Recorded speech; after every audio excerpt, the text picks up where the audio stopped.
Good morning বন্ধুরা, কেমন আছো তোমরা সবাই? নিশ্চয়ই ভালো আছো, আমিও ভালো আছি। আর আজকে হলো বৃহস্পতিবার, এখন সকাল 4:45 বাজে। আজকে আর আমি তোমাদেরকে বলতে পারবো না যে আমি এই কটার সময় ঘুম থেকে উঠেছি, কারণ কালকে রাতে তো আমার ঘুমই হয়নি। তাহলে আমি কি করে বলবো যে আমি এই কটার সময় ঘুম থেকে উঠেছি?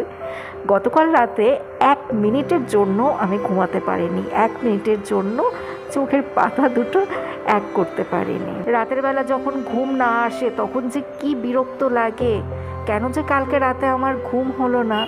আমি তো দুপুরবেলাতেও ঘুমাইনি, তাহলে কেন যে এরকমটা হলো বুঝতেই পারলাম না। তারপর 2:45-র সময় মোবাইলে গান শুনছিলাম।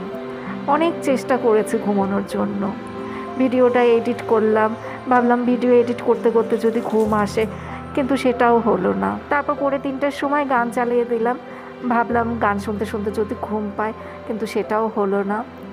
তারপর তো এই 4টের সময় থেকে কাজে কর্মে লেগে পড়লাম।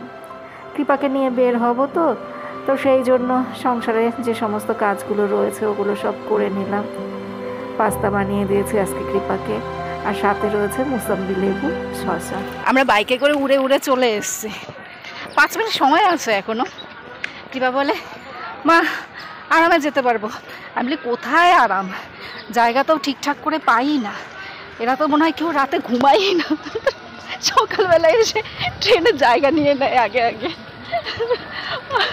আমি আর কৃপা ভালো জায়গা পাই না, প্রত্যেকটা বগি ভর্তি থাকে। আর তুমি বসো না, ট্রেন ছেড়ে দেবে। 35 বাজে, যাও, আর 2 মিনিট বাকি। তারপর অর্জুন কি, আমাদের অভ্যেস হয়ে গেছে, এখন দৌড়াতে দৌড়াতে অভ্যেস হয়ে গেছে। এই দেখ, আজকে কম্পার্টমেন্টটা অন্যরকম। কি বা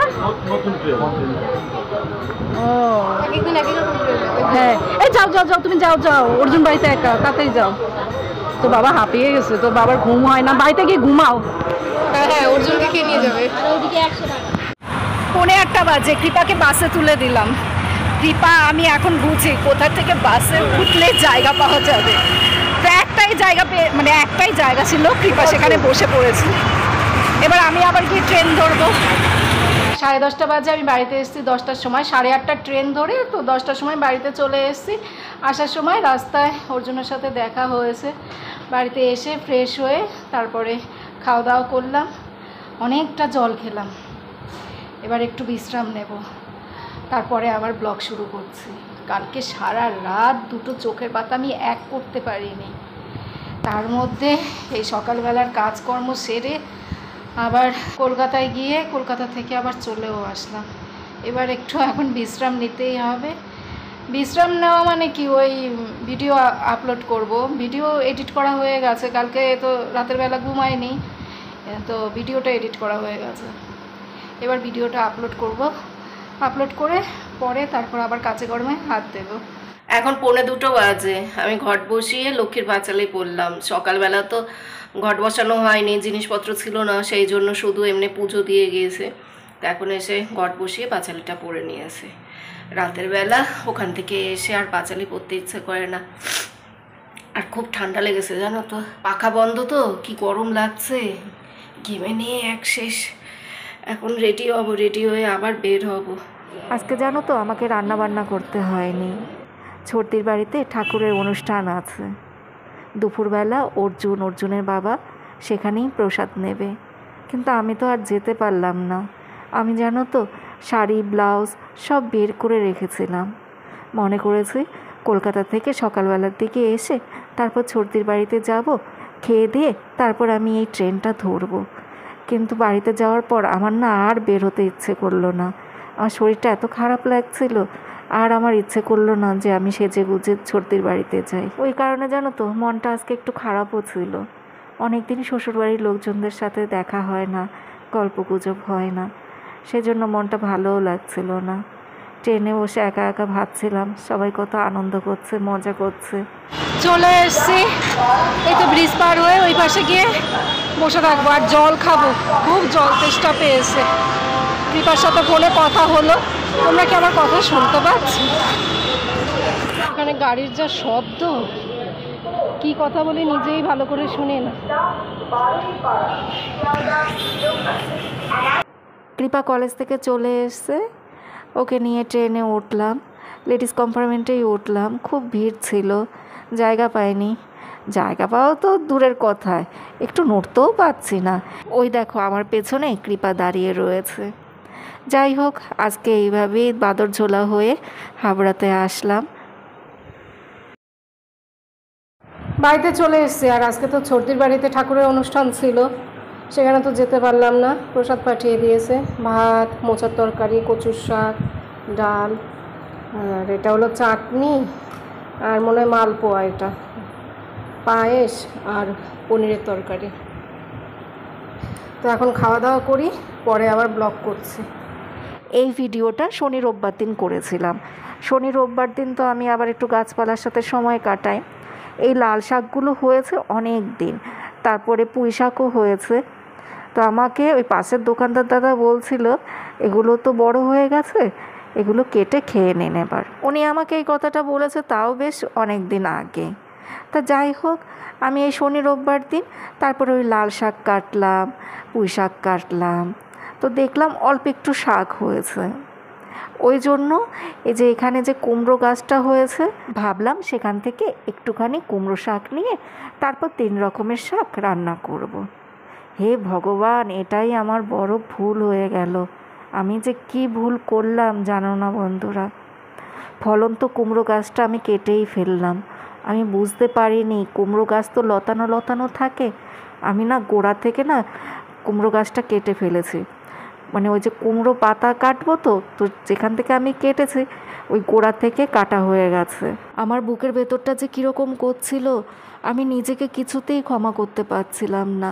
থেকে থেকে শুধু মনে পড়ছে আমার হাতে এরকম ফলন্ত গাছটা মরে গেল, আমি এরকম ফলন্ত গাছটাকে মেরে ফেললাম। থেকে থেকে শুধু আমার ওই কথা মনে পড়ছিল। পাশের দোকানদার দাদাকে বলার পর সে তারপরে ওই কুমড়োটা কেটে দিল।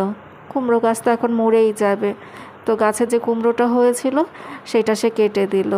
বলল যে এটা তো আর বড় হবে না। কুমড়ো শাকগুলো সব তুলে ফেললো।